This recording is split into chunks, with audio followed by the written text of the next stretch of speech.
So hey guys, welcome to the new video. Today in this video we are going to see that how can you create and edit your HTML files which are front-end files in your VS Code. Okay, so firstly we need to open a particular folder in VS Code. Let me open my VS Code, and I have already selected the folder where I will be creating files for today's video. Then what you have to do is you will be needing an extension to view your, you can say, view your HTML files.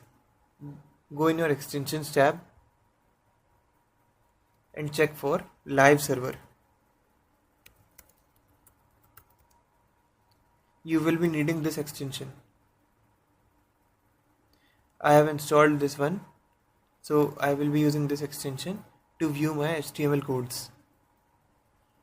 Then go in your Explorer again. Then click on the folder name and this new file button. I will name this as index.html. Then what you have to do is you need the default boilerplate of your HTML code.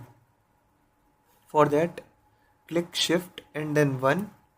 You will get this exclamatory sign and then click enter. You will get this boilerplate. Here you can title your, you can say, HTML file. I will title this as basic tutorial, and then I will type here in paragraph tag hello world.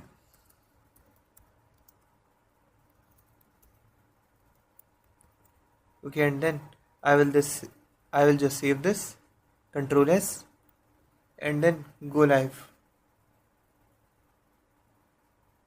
Okay, sorry. So yeah, this was the one which we have created just now. And if you want to edit this, let's say I will type this as hello user and then save this and then reload this. Here you can see hello user. So guys, that's all for this video. Now let's see you next time.